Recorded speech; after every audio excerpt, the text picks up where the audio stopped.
I purposely didn't say anything straight away because I know that on LinkedIn there are auto-created or automated subtitles, and I wanted you to be able to read my comment and the banner at the bottom of the screen. So today's question is really, really interesting because trademark dilution and trademark infringement is not one and the same thing. So I have a fact sheet here from the INTA because I wanted to make sure that not only my brain, but also the information coming out of my mouth was correct. And I want to give you as much value as I possibly can in these LinkedIn Lives. I know that this is December 20th and it's 12 o'clock. So many of you will be either having your lunch break or you are preparing for Christmas. And in either which case, it's totally fine. I am not offended by people not attending this live. My cat might join me as she sometimes does. Let's see if she wants to. Can I get her up here? Maybe. I don't know. Don't have any. Oh, I do have treats.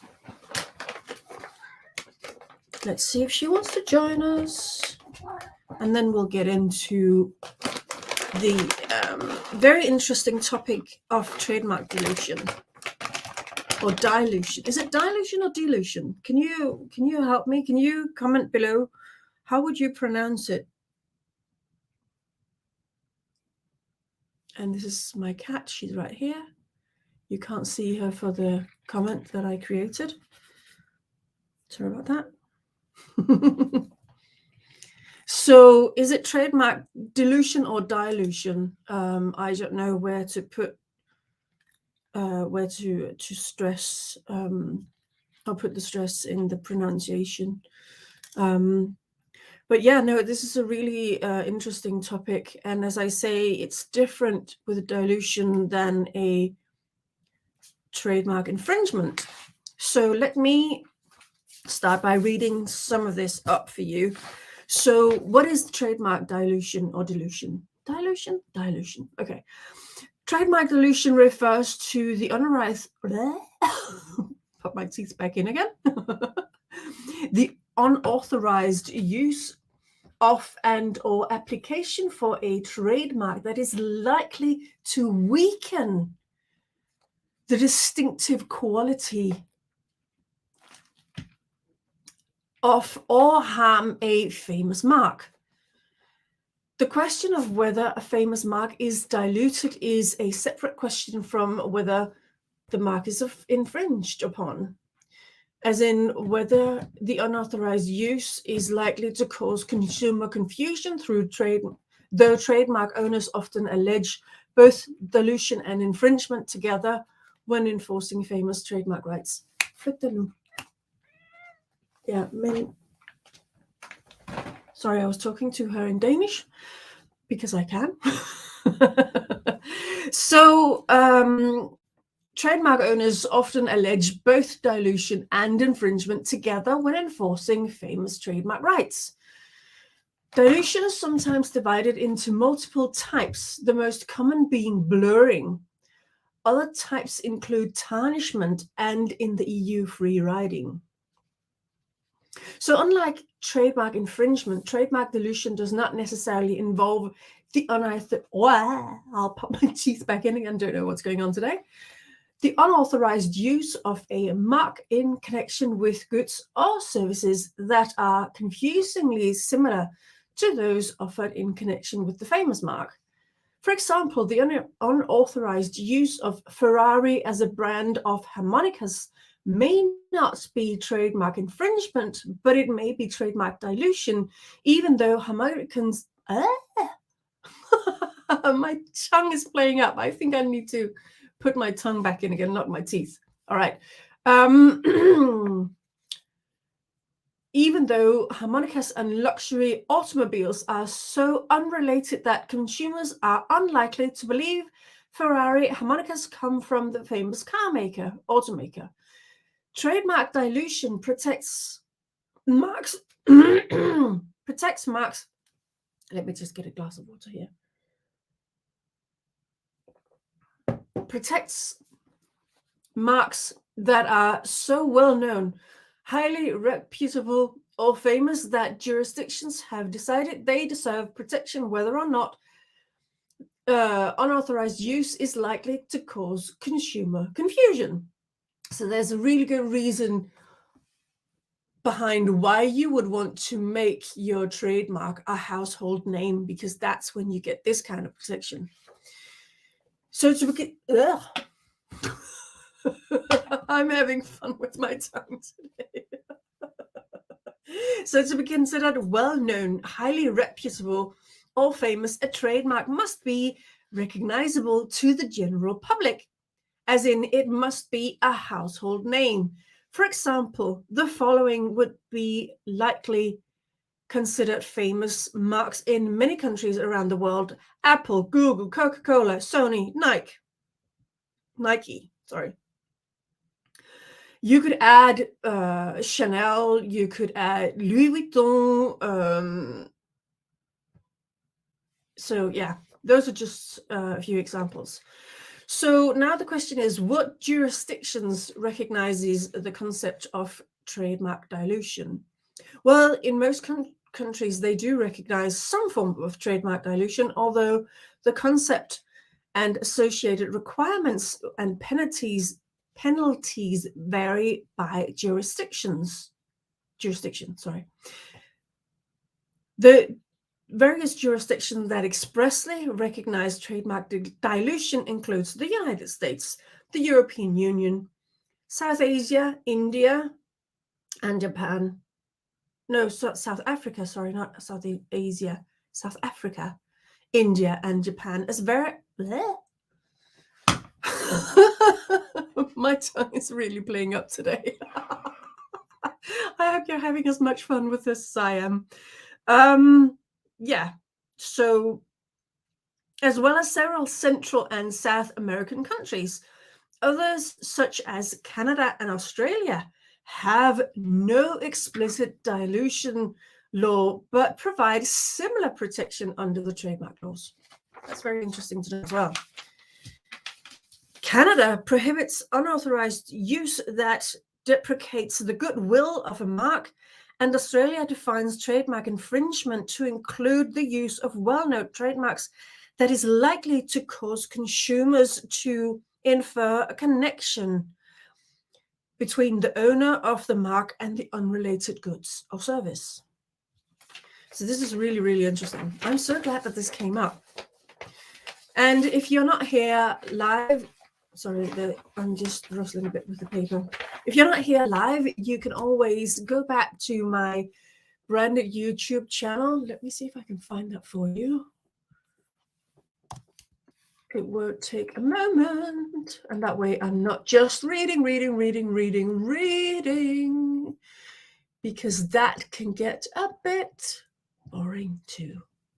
And please do subscribe to my YouTube channel, because I would absolutely love to reach 1,000 subscribers.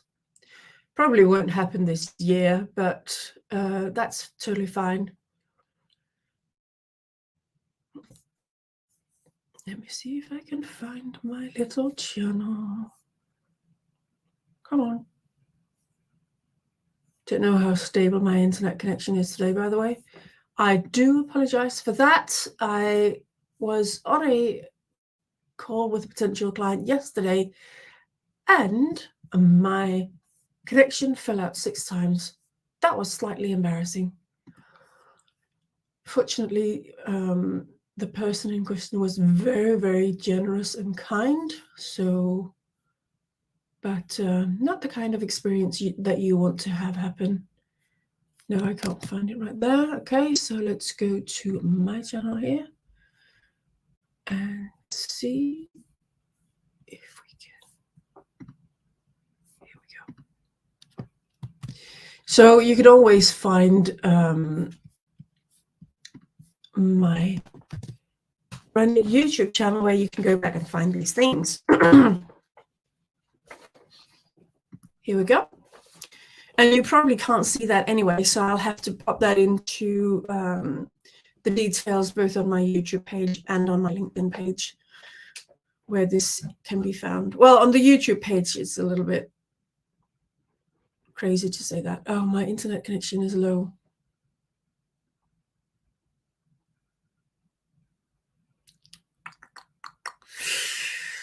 Not good. Not good. And I'm in the most powerful one. Okay. That's interesting. I hope that you can hear what I'm saying anyway. So what are the elements of trademark dilution? Fame. A trademark must be famous to be diluted. In the United States, a mark must be widely recognized by the general consuming public to be considered famous. In the European Union, a mark must be well known, with courts determining just how well known. I did say that though, didn't I? Yeah, I think I did. Okay. So the likelihood that unauthorized third-party use will weaken or tarnish the distinctiveness of the famous mark. That is another element of trademark dilution. The unauthorized use must be likely to weaken the ability of the famous mark to identify and distinguish the goods or services, or be likely to tarnish the famous mark. The owner of a famous mark needs to show that there is likelihood of dilution, not actual dilution. This is a big difference, people. So what are the forms of dilution? Because that was the elements and this is the forms. So there's blurring, blurring, tarnishment, and free riding. Blurring is the most common type of dilution. It often occurs when My tongue keeps playing up, people. I do apologize. It is nearly Christmas, so do forgive me, please. So, it occurs when unauthorized use of a famous mark weakens or impairs the distinctiveness of the mark. A hypothetical example may be use of Google as a mark on toothpaste, such that consumers who previously associated the Google mark solely with the tech giants' products begin to also associate the mark with toothpaste. Tarnishment occurs when unauthorized use of a famous mark is offensive or unflattering. This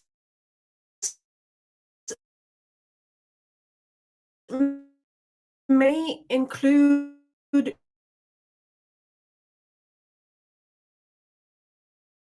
famous mark in connection with a subject matter.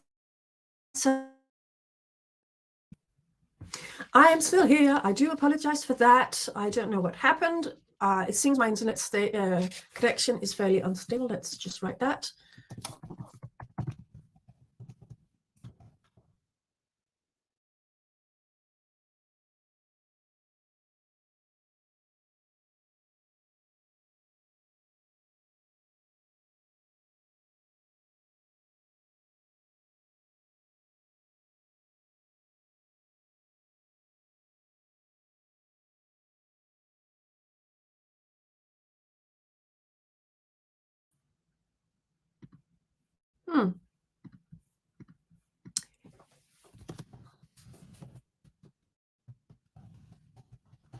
So I have an unstable connection. I do apologize, lovelies.